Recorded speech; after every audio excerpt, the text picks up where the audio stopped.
I first became aware of a presence in our home when I was a child of 4 years. When I was 4, my brother was born, and my parents moved him into the bedroom next to theirs. I was moved into my very own room, upstairs. My older sister occupied the room next to mine. It did not take me long to realize that there was something odd about this new room I was in. I would wake up in the night, chilled, with the overwhelming feeling that someone was watching me. Sometimes, I caught fleeting glimpses of what looked like a shadow on one particular wall. When I mentioned the shadow to Mom, she attributed it to light play from the moon and other rational explanations. I tried very hard to believe her explanations and to make the shadow sightings go away, but I simply couldn't take the vision of a man in an overcoat, wearing a fedora. I could never actually see this man, just an outline, a shadow, but I knew he was there. I can't even say I felt threatened by this figure. I just felt watched and not alone. I suppose I should describe our family home. It is a large, Cape Cod-style home, built in the 1940s, just after the war.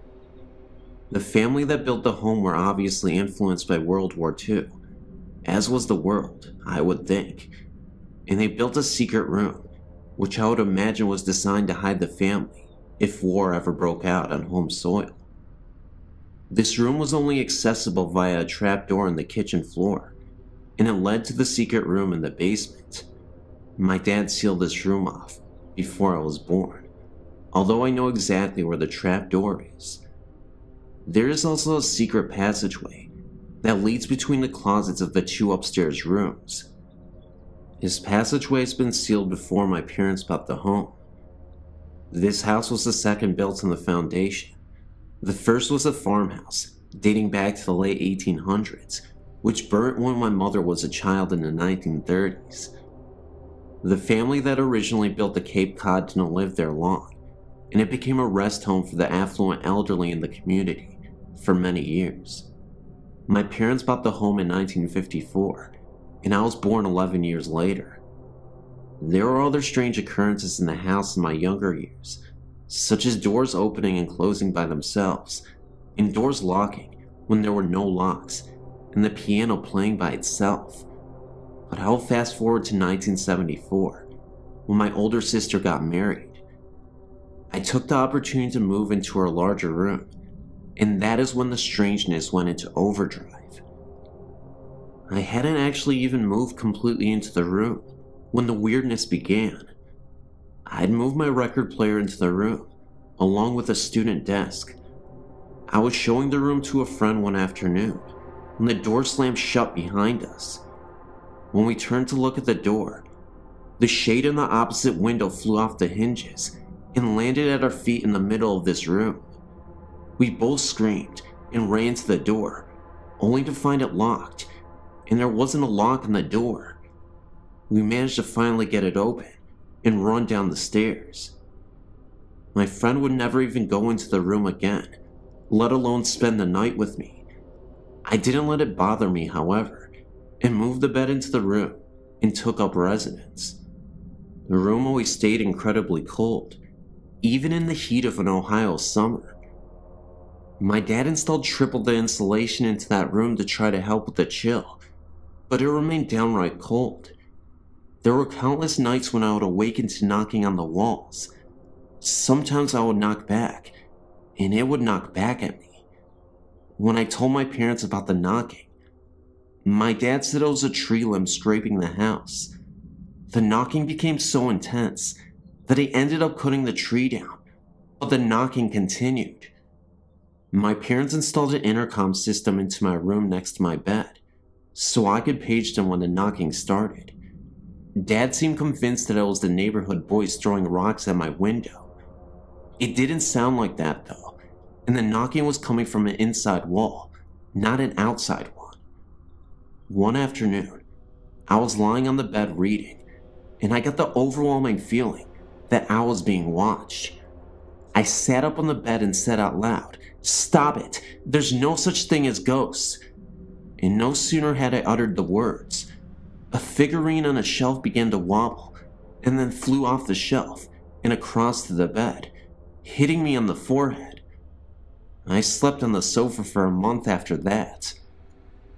My family was even beginning to notice strange things happening by this time. The television would turn itself on and off, or alternatively increase the top volume, without anyone being in the room. Dad said we had a bum set and bought a new one, but it did the same. We had the wiring replaced, but it still happened. My mom declared that if it was a ghost, it certainly wasn't going to run her out of the home she loved. This is true. She still lives there with the ghost.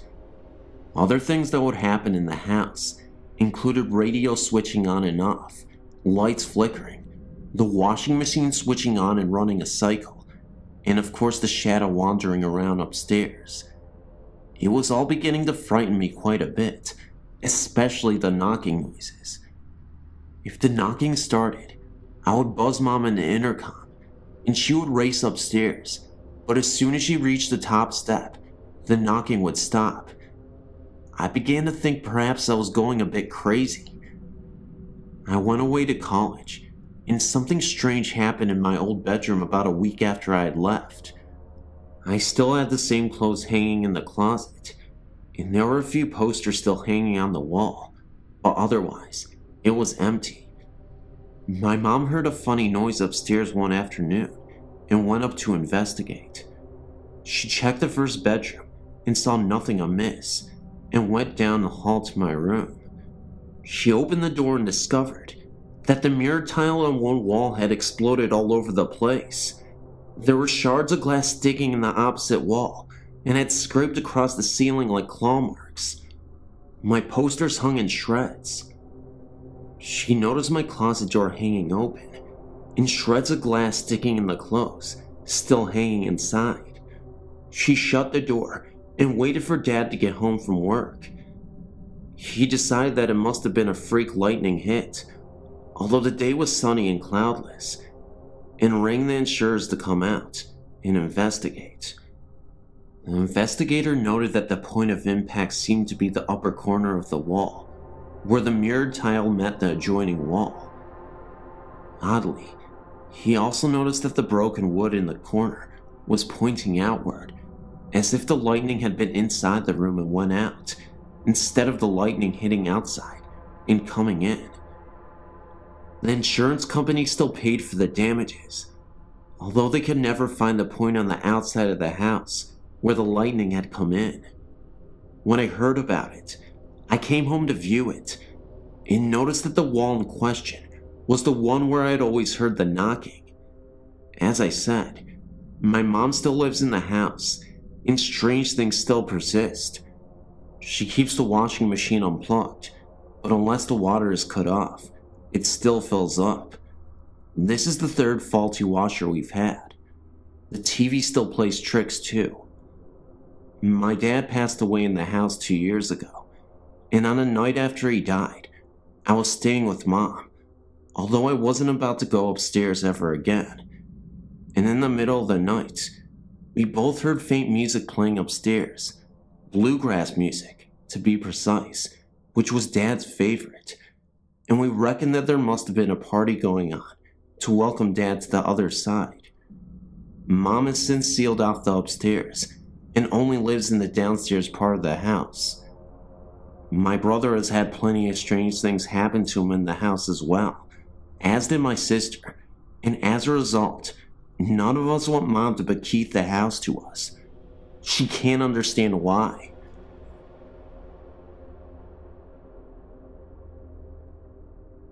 Every single night in my home, when I was 4 years old, my parents would come in and put me in bed. Mostly my mother, because my father wasn't home much.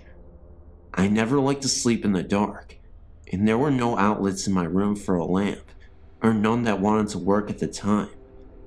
As I laid in bed, almost every night, I'd look out into the hall, and I would be able to see the hall light on. Almost every single night as I lay in bed, a boy would walk past my door several times and then stop. It was a white glowing type thing that I remember perfectly well. It scared me a bit, but I never got an evil aura off of him. A thing about the boy is that he had died a long time ago, before we had moved in. It scared me all the time to recall it though, even though he isn't bad. I've only slept with the door open once. Since then, my parents got the outlets working. I was sleeping in a different room, but it was across the room the boy had died in. I looked outwards from my slumber, my glasses still on my face, because I always fall asleep watching TV. I saw the boy, and he went into my brother's room. That night, my brother got really sick. I don't know what happened, but the boy had died of a sickness. Another thing that happened. Me and my friends were sitting out on my back porch, and my one friend had brought a Ouija board with her. My other friend suggested that we play. Of course, I didn't want to, because I've had past experiences that turned out bad with those things, with other friends. We sat at the table and put each of our hands on it. Before we started though, we read something that had said you must finish a question. We thought we would. Beside the porch is a pool. This will fit into what happened as I go. We didn't believe that the board would actually work though, and so we tried. Even with the past experiences, I didn't think it would. So this is what we did. We tapped our fingers while the thing was moving, so that no one could move it themselves. We did get in contact with a spirit, and we, of course, ended up not finishing a question. Then, we noticed from the pool a mist that started to emerge. I kid you not, it was a ghostly apparition floating above the pool. It lasted for about 10 seconds, and then it faded away. I then decided to finish the question. My friend immediately stopped me and asked me what I was doing. "You're conjuring up evil," she said to me.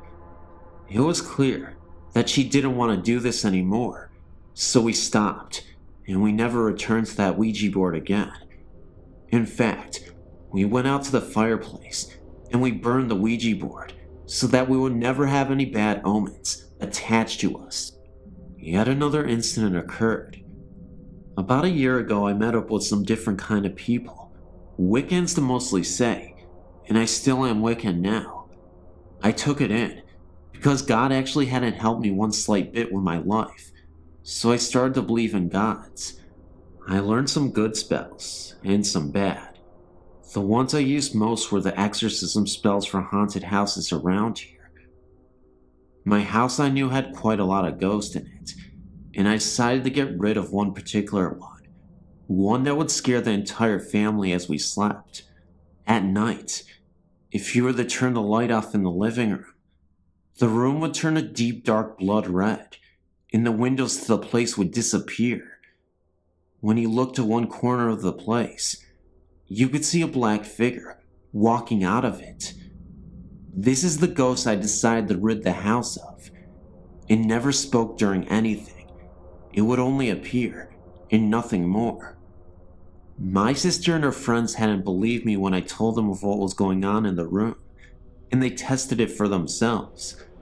As we did it, they saw exactly what I was saying, and screamed for me to turn the light on. I actually sleep in that room still. The ghost is still there, but it doesn't bother us anymore. When I had tried the exorcism, the ghost had gotten angry and thrown the lamp at me. If not for me dodging it and then grabbing it before it hit the wall, I would have been in trouble. It glared at me and disappeared. You're probably thinking, this is absolute bull, but I can assure you, it was not. And I tell you this, not because I really want you to believe in some fantasy story, but because this actually happened. I couldn't even believe with my own eyes what was occurring. When I returned to the room that night, and from then on, the ghost never came back, or didn't bother us anyway.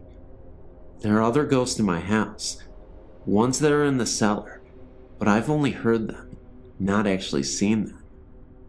Anyway, this last event occurred outside of my house. Anyway, one night I was out with my friends, against my parents' will. We had left when they were asleep. It was around 3 a.m. in the morning, and we wanted to see what was around the area. We went up to the graveyard near, and sat down by some of the older graves, deeper into the graveyard. As we were sitting there, I looked up to see a dark and black figure standing by one of the trees. He wasn't looking at me or my friends, but something else. I had been leaning up against a grave. I didn't have much respect for the dead at the time until after this. I turned around and looked up to see a white figure standing there, looking at the black figure. They then turned their eyes towards me. I tugged on my friend's arm, but she didn't reply. She was asleep, along with the 2 other people that were there with us. I backed up off the grave as the white one glared at me. When I got completely away, they had turned their eyes back to each other and had vanished.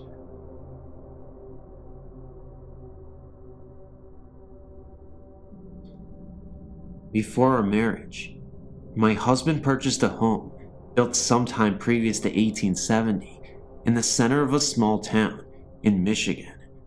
It is a lovely house, we still have it, with high ceilings and wide archways between some of the rooms.